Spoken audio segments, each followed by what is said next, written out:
बच्चों, आज हम आधुनिक भारत में यूरोपीय कंपनियों का आगमन के बारे में महत्वपूर्ण चैप्टर लेके आए हैं। ये काफ़ी महत्वपूर्ण चैप्टर है। क्लास 12 यूपीएससी, बीपीएससी और कॉम्पिटिटिव एग्ज़ाम के लिए यहाँ से काफ़ी क्वेश्चन आते हैं और केवल प्री में ही नहीं, मेंस में भी यहाँ से क्वेश्चन आते हैं। तो दोनों को ध्यान में रखते हुए इस चैप्टर को हम स्टार्ट करेंगे। और हमें खेद है कि हम कुछ 2-3 दिनों से वीडियो नहीं डाल रहे थे, कोई पर्सनल इश्यू हो गया था, इसके लिए मैं क्षमा चाहता हूँ। और चलिए हम चैप्टर को आगे बढ़ा रहे हैं। तो पहले देखेंगे कंपनी का आगमन। भारत में हम लोग जानते हैं कि भारत में मुग़ल साम्राज्य के बाद यूरोपीय कंपनियों का आगमन हुआ। जब मुग़ल का शासक था उसी समय से यूरोपीय कंपनियों का आना, यूरोप वासियों को आना भारत में शुरू हो गया था। और जो भी यूरोप वासी आते थे, यूरोप महाद्वीप के जो भी देश आते थे, वो बिजनेस करने के मंशा से आते थे। यहाँ से कच्चे सामान अपने देश ले जाते थे और वहाँ से उसको तैयार करके पुनः भारत में उसको काफ़ी कीमत पे बेचते थे। तो इसी के बारे में हम चर्चा करेंगे। तो हम लोग जानते हैं कि सबसे पहले भारत में वास्को डी गामा आए थे, जो पुर्तगाल के रहने वाले थे, जो यूरोपीय महाद्वीप में पड़ता है। ये समुद्र के रास्ते आए हुए थे। किस रास्ते आए? समुद्र के रास्ते। वो जिस रास्ते से आए उस रास्ते का नाम है केप ऑफ गुड मार्ग। केप ऑफ गुड मार्ग, उस रास्ते को नाम दिया गया। ध्यान दीजिएगा, जिस रास्ते से वास्को डी गामा भारत आए उस रास्ते का नाम था केप ऑफ गुड मार्ग। अब हम लोग जानते हैं कि वो भारत के केरल कालीकट की जगह पे उतरा और वहाँ के राजा जमूरियन ने उसका भव्य स्वागत किया। और उसको भारत आने में जो है अब्दुल मजीद ने उसको सहायता किया। तो ये भी क्वेश्चन आता है कि भारत आने में वास्को डी गामा को किसने मदद किया? तो वो अब्दुल मजीद था। और वो किस स्थान पे आया? केरल के कालीकट स्थान पे आया, जहाँ पे उसे जमूरियन ने भव्य स्वागत किया। उन्होंने कितनों दिन तक समुद्री यात्रा किया वो भी हमने यहाँ पे वर्णन किए हैं। 90 दिनों तक समुद्र का यात्रा किया। उसके बाद जाके वो केरल कालीकट स्थान पे उतरा, जहाँ पे वहाँ के राजा जमूरियन ने उसका भव्य स्वागत किया। इससे पहले भारत में आने का मंशा जो वो पुर्तगाली ही थे, यूरोप वासी ही थे, यूरोप महाद्वीप के रहने वाले थे, कोलंबस। उन्होंने 1492 में किया। कब किया? 1492 में किया। लेकिन वो भारत की खोज, भारत के रास्ते में न आने के बजाय वो अमेरिका पहुंच गया। इसलिए बोला जाता है कि अमेरिका की खोज कोलंबस ने 1492 में किया। फिर 1498 में वास्को डी गामा समुद्र रास्ते 90 दिन तक यात्रा के बाद वो भारत को खोज निकाला।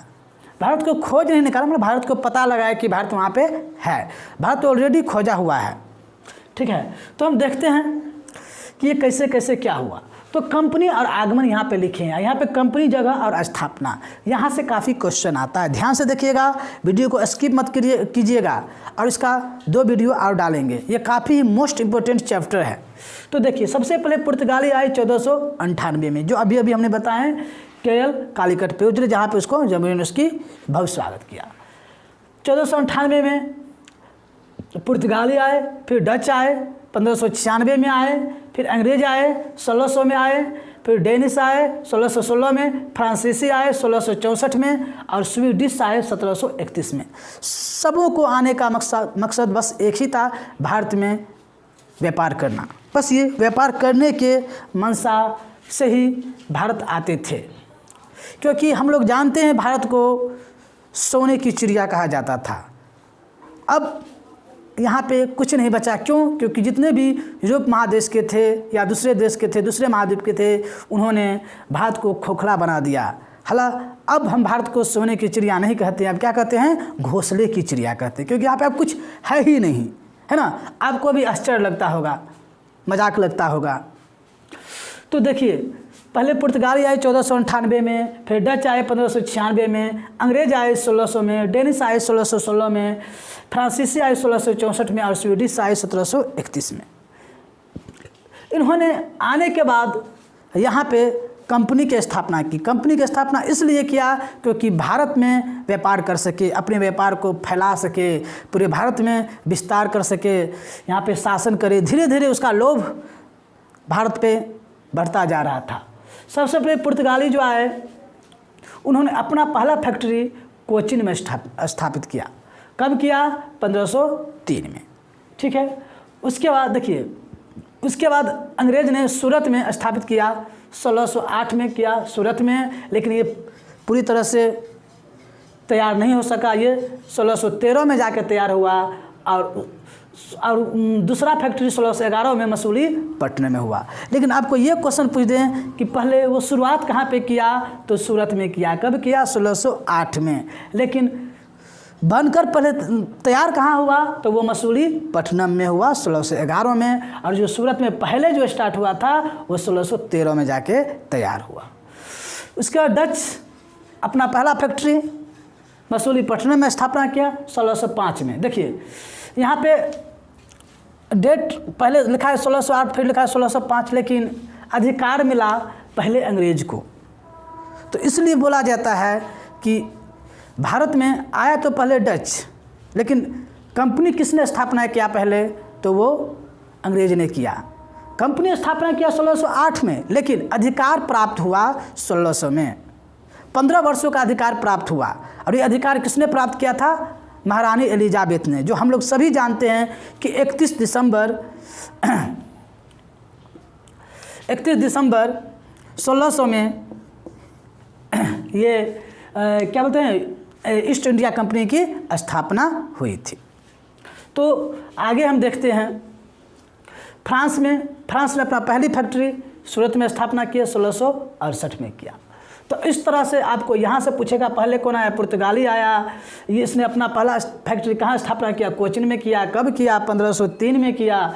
फिर कौन आया? डच आया 1596 में, अंग्रेज आया 1600 में, डेनिश आया 1600 में, 1616 में, फ्रांसीसी आया 1664 में, और स्वीडिश आया 1731 में। और पुर्तगाली ने अपना पहला फैक्ट्री कहाँ स्थापित किया? कोचीन में। देखिए ये बहुत ही आसान ट्रिक है इसको याद करने का। पुर्तगाली कोचीन में किया, अंग्रेज सूरत में किया, डच किया मसूलीपट्टनम में, और फ्रांस किया सूरत में। इसको देखिए कैसे याद करिएगा। इसी में से आता है, यही इंपॉर्टेंट है, कस मस। एक ट्रिक है कस मस, इससे आपको चारों जगह याद हो जाएगा। कैसे? को से कोचीन, सो से सूरत, मो से मसूलीपट्टनम, असो से पुनः सूरत। उम्मीद है कि आप लोगों को याद हो गया होगा। पुर्तगाली, अंग्रेज, डच, फ्रांस, कसमस कोचीन, सूरत, मसूलीपट्टनम और पुनः सूरत में फ्रांस ने स्थापना की। चलिए आगे आते हैं। अब हम 1 बाय 1 करके इन चारों के बारे में पढ़ेंगे, पूरे डिटेल से पढ़ेंगे। सबसे पहले पुर्तगाली के बारे में पढ़ते हैं। पुर्तगाली हम बताए हैं कि सबसे पहले वास्को डी गामा ने आया। 90 दिन की समुद्री यात्रा करने के बाद वह केरल कालीकट के घाट पे उतरा, जहाँ पे उसको जमहूरियन ने भव्य स्वागत किया और अब्दुल मजीद के सहायता से उन्होंने भारत आया। अब्दुल मजीद कहाँ के रहने वाले थे? भारत के रहने वाले थे। 31 दिसंबर 1500 में पेट्रो अल्ब्रेज केब्राल दोबारा पुनः दूसरा पुर्तगाली, बोलेगा पुनः दूसरा पुर्तगाली भारत आने वाले कौन थे? तो वो थे पेट्रो अल्ब्रेज। ये कब आए? 31 दिसंबर 1500 को आए। अब देखते हैं यहाँ पे वायसराय, पुर्तगाली वायसराय आना यहाँ पे स्टार्ट हो गया। तो सबसे पहला पुर्तगाली वायसराय कौन थे? तो फ्रांसिस्को डी अल्मीडा। ये कब से कब तक रहे? 1505 से 1509 तक। तो पूछेगा प्रथम पुर्तगाली वायसराय कौन थे? तो फ्रांसिस्को डी अल्मीडा। काफ़ी इंपॉर्टेंट है। कब से कब तक रहे? 1505 से 1509 तक। इसने एक नीति चलाई, blue water policy. Blue water policy, शांत जल नीति, शांत जल नीति। हाँ, इसने एशिया महाद्वीप को अपने अंदर करना चाहा। ठीक है। अब देखिए यहाँ पे दूसरा जो आया वायसराय, वो कौन थे? वो थे अल्बुकर्क। कौन थे? अल्बुकर्क। तो इसके बारे में क्या पूछेगा, सबसे पहला पुर्तगाली वायसराय कौन थे, तो क्या बताइएगा, फ्रांसिस डी अल्मीडा। कब से कब तक, 1505 से 1509 तक। इसने कौन सी नीति चलाई, तो ब्लू पॉलिसी नीति, शांत जल नीति चलाई। दूसरा पुर्तगाली वायसराय कौन थे, अल्बुकर्क। ये कब से कब तक रहे, 1509 से 1515 तक रहे। इसे ही अल्बुकर्क को ही भारत में पुर्तगाली कंपनी का वास्तविक संस्थापक माना जाता है। तो पूछेगा कि पुर्तगाली कंपनी का वास्तविक संस्थापक भारत में किसे माना जाता है, तो वो हम क्या बोलेंगे, अल्बुकर्क। क्या बोलेंगे, अल्बुकर्क। इन्हीं के नेतृत्व में भारत में पुर्तगाली कंपनी काफ़ी विस्तार होने लगा और इन्होंने अपना मुख्यालय कहाँ रखा, कोचीन में रखा, जहाँ पे इन्होंने सबसे पहले कोचीन में अपना मुख्यालय रखा। इन्होंने 1510 में बीजापुर के शासक आदिल शाह से गोवा जीता।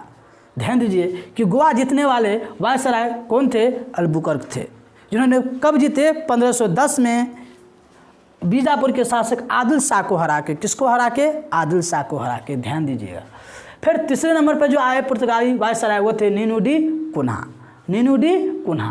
उन्होंने 1503 में कोचीन से अपनी राजधानी कहाँ बना दिया, गोवा बना दिया। कहाँ बना दिया, गोवा बना दिया। ठीक है, तो नीनू डी कुन्हा के बारे में बस यही पूछेगा कि उन्होंने 1530 में कोचीन से गोवा राजधानी ले गया, तो वो क्या बताएंगे, नीनू डी कुन्हा।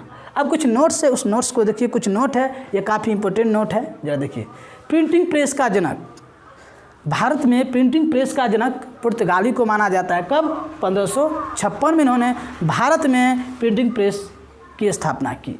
और कुछ गन्ना हुआ, तंबाकू हुआ, अनानास हुआ, पपीता हुआ, इसका भी भारत में प्रचलन पुर्तगाली के द्वारा ही हुआ है। तो पूछेगा तंबाकू का प्रचलन भारत में किसके द्वारा हुआ, तो वो थे पुर्तगाली के द्वारा।